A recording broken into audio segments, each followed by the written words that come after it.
Hi everyone. Hey, recently someone asked me, "Hey, I'd like to have a training program and a nutrition program," and I was like, "Wow, that's good." And I don't know why it stirred me the wrong way because I had kind of just explained to the person that it's what they do with the nutrition program and what they get to do with the training program that's going to be the real magic.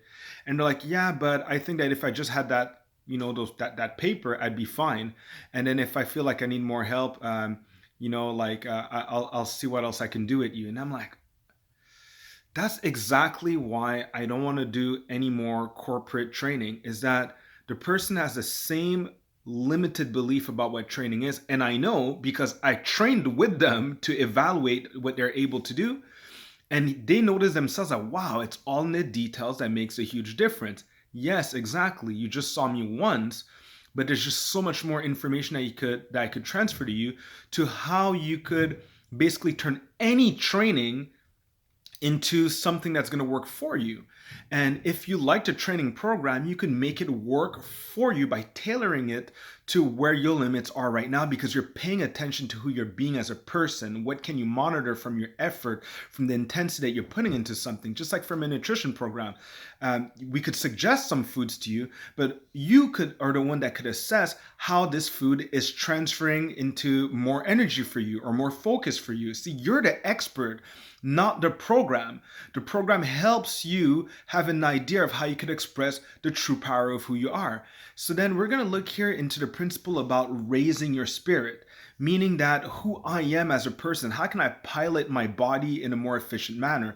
How does my body how can I respond to when my body's trying to send me a signal and I could hear it and I could respond with a better action as being responsive? And instead of just being triggered by things that are pleasant and unpleasant, and I want to avoid the unpleasant stuff and go towards what's pleasant, there's something deeper behind it that enables me to understand what I am at the source, not at the core, and I could alter that so that I could respond in a way that's beneficial for me, where in the past I would just avoid those negative feelings. See, every feeling that comes towards you could enable you to be better in life. But if you just see them as pleasant and unpleasant, you're missing the big picture here. They're unpleasant today unless you're seeing them from a different perspective. If you notice that you are able to grow as a better person and you're spending a greater percentage of your day happy, and you could make other people happier just by your presence and by the presence of who you're becoming, because you're in integrity with what you say that you're going to do. You just have this different, what we would say in French, a different joie de vivre, like a joy for living, that impacts people. So today we're going to go through an article that I read here about what is it to raise your spirits. And they're mentioning to us, it's called Little Buddha. It's a site that I found. And they're mentioning 10 things here that you can do to enable you to raise your spirits. But you could raise your spirits by just who you're being. See, the way I'm training could raise someone's spirits. Like, wow, this person seems like so centered and calm. That's going to stay with me throughout the day. The way I see my nutrition, it's like most people can be like maybe eating fast, fast, fast, fast. And they might see me eating and taking my time, enjoying this food and be like, They might see me driving, they see me so focused, like, wow, it's like as if this guy was getting paid to drive. Exactly. Everything we do in life can be done in a more beautiful manner that kind of like nurtures the core of who we are. Where we get to pilot this body, we get to take good care of this body. This body will bless us back by enabling us to have more energy because we understand it. And then you understand that other people are people that you could bless them with this positive energy that you have, and that energy could come back to you by how they felt around you. Like they're pleasant just because they know that they're going to meet you today, right? So number one here about raising your spirits is picture your life a month from today.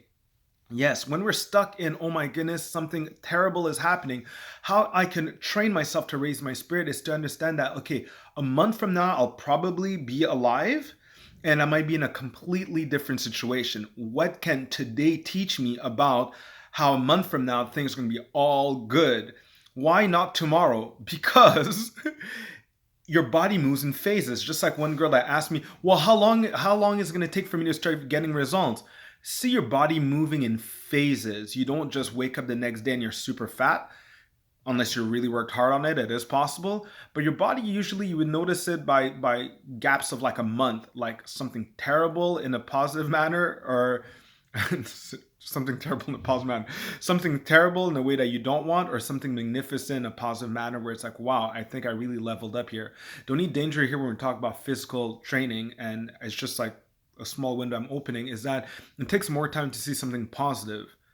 But when you're really good and you're really connected to your spirit, you could feel it happening in real time, which is your encouragement. So a month from now, if you're trying to do a physical transformation, what are you noticing right now in what you're doing that could raise your spirits, that you're being the right person right now? And that's going to raise your spirit. You don't need to see the end result. You know what the next step that you will see physically, you know what it's feeling like right now. And that's why I want to get people to recognize who they're being is more important than what they're doing. And obviously they have an impact with one another, and enables you to do it better and to make the adjustments that are necessary.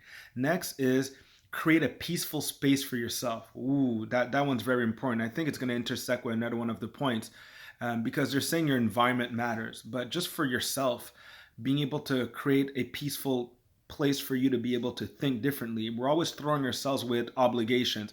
I have obligations with the kids. I have obligations with my work. Oh my goodness, it's a toxic environment. Then I have obligation here with having to eat with another friend. And I have to go talk with this other person. I have to make more money. I have to interact.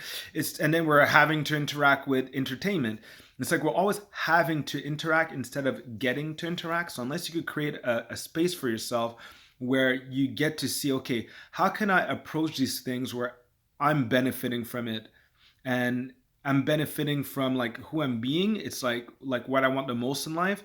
I could see an advantage here by getting to be around those people. I'll give you an example. There's very difficult people always yelling at you, and you're like, okay, great. Well, how can I gain from this? How can I gain seeing how I could steer myself differently with someone that's so difficult? Can I choose to hear them differently from a different perspective, and seeing that, wow, I'm seeing a lot of insecurity here? Then you're becoming really good in life skills, in being able to identify what is the underlying emotion or feeling behind someone else that drives them. You might see someone that's yelling at someone that's extremely insecure. You really think it's going to bother you as much when you're noticing that they're just an insecure person right now and they don't know any better? It's like it can't even harm you or bother you anymore. You just feel like bad for them at this point. So that's why creating that space for yourself enables you to kind of come into your life with a new attitude, with a new pair of lenses, and you're like, wow, this does not bother me anymore, and I get to be around this.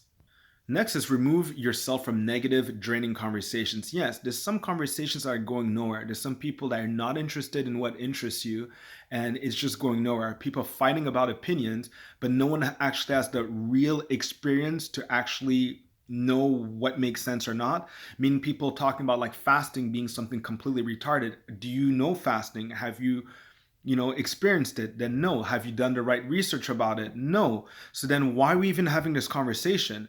Have conversation with people that have experience with what interests you, and then your conversation is going to go somewhere. Otherwise from that, it's going to leave you drained, feeling defeated, and really irritated because the person is trying to not understand you, and they don't really care about what matters to you.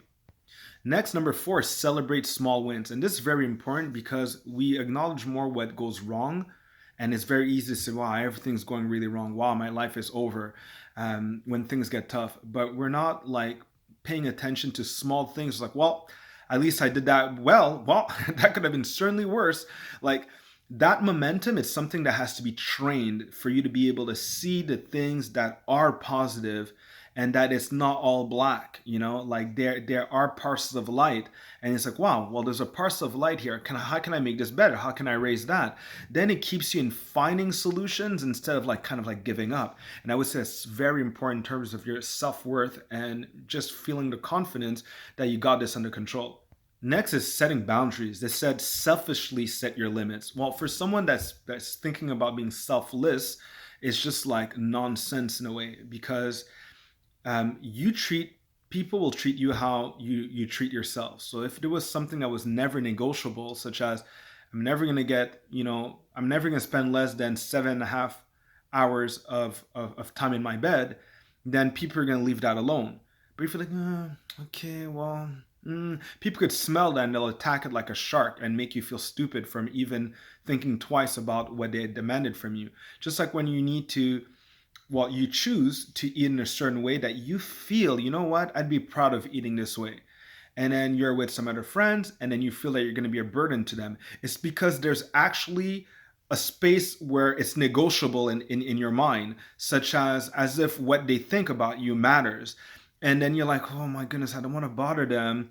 I'm going to feel like I'm going to be a burden to them. That's like a negotiable space. So you're not selfishly setting boundaries for your wellness.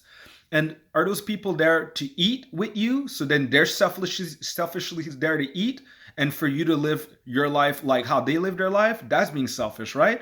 Or do you think they're more there to be around you as the person that you are? So selfishly set your limits that is non-negotiable the way that you have chosen to eat for yourself. So next question, please. Let's just have fun. And what are we here to do?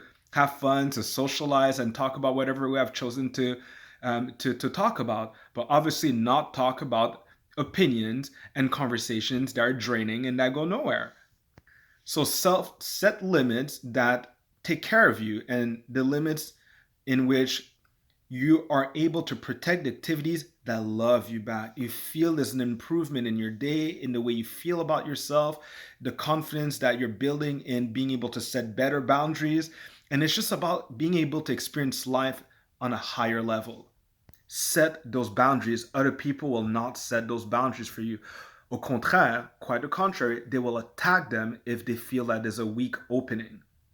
This one's cool. Make someone delightfully happy. Yes, while going out of your way and making sure that someone else is happy counters the fact that you feel like you're selfish. Um, you're being selfish in a way for your wellness, so that whatever extends from you, there's so much wellness coming out of you. It's going to be very easy to make someone very happy because you're going to have the room for it. You're not going to be so tired out, burnt out, tired of like no one appreciating the efforts that you're doing because you're burnt out, because you're not sleeping enough, you're not moving enough in your day, you're not moving in a way that helps you, meaning like you've made your training a burden. It's not like something that you get to do. It's not a delight to exercise. See, how you do things is really the key here. You're not spending enough time in delightful activities, so you're not having a delightful day. You cannot make someone else delightfully happy.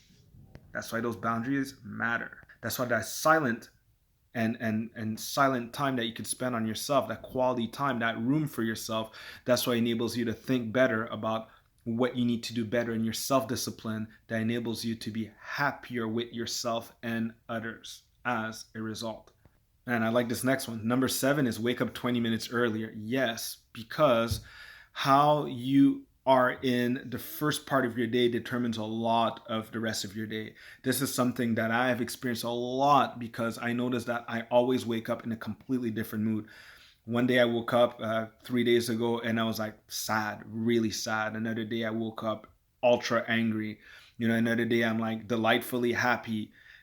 It always changes. It's like the weather, but I could set myself to the tonality of what's going to be useful for my day based on the acknowledgement of how I felt waking up. I could adjust it, just like when your heater has a system where it could determine that, oh my goodness, the ambient temperature changed, and then there's a computer that processes that and cools or heats the room accordingly to find the right tonality of temperature that is good for everyone in the house. So for yourself, can you adjust a tonality that's good for you? You can, but you need to make room and a space for that. That's another selfish boundary that's going to go a very long way.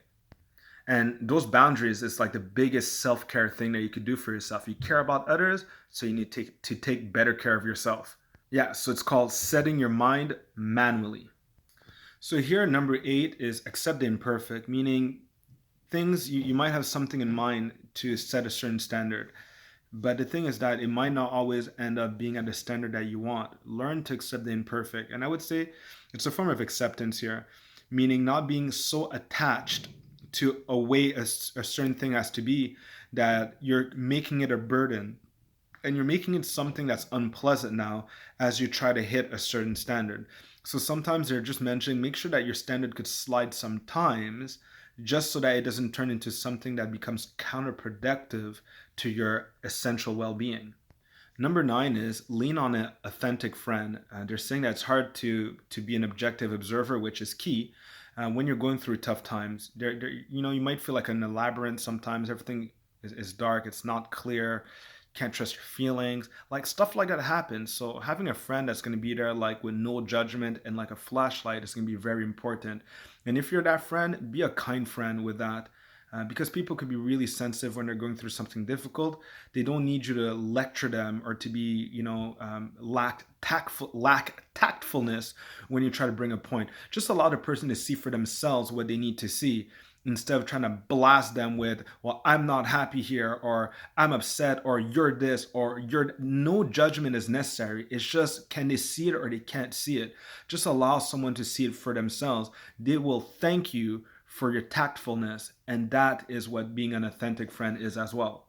You did not let your emotions catch you and distort how the message could have came out. But the emotion that you felt very unhappy with the situation could signal you what you need to say, but how you say it is how it's going to do the real impact. The person won't feel defensive, and they'll want to hug you twice as much at the end. Last but not least is focus on your awesomeness. They're mentioning here that, yeah, when you're going through the middle of a storm, it's very difficult to kind of like connect with how awesome that you are. So having a journal here could help. If you're someone that's never going to have a journal, having equanimity is going to help. And I think that's what it is, being even, especially in a difficult situation where you expect yourself to be all over the place. And that's what I do with resistance training. See, I'm raising my spirit to acknowledge its strengths and to be calm in a situation where I would panic. So I find weights that could be a challenge for me. I have wiggle room, and I rev up the intensity to make it so difficult that I know I have room for a mistake, but in a situation where there's no room for mistakes. So it's like a safe way of playing with my limits. So I raise my spirits to feel the confidence that it can handle just about anything in a calm manner. Because for me, I'm someone that's very explosive. And if I'm going to go to jail by being explosive towards someone else, I will implode. So I'm the one suffering and ruining my health. I don't want to go to jail and I don't want to ruin my health. So how can I allow myself to be calm when I would get irritated? Well, I have to raise my spirits up and play with my limits. So I exercise myself in a way that I get to know myself better in doing the right thing when things get critical. On that note, let's work together to be able to raise our spirits up by being tactful, by being connected to people, but we'll only connect to people to the degree that we're able to connect to ourselves, especially in a critical situation. Have an amazing day, everyone. Until next time.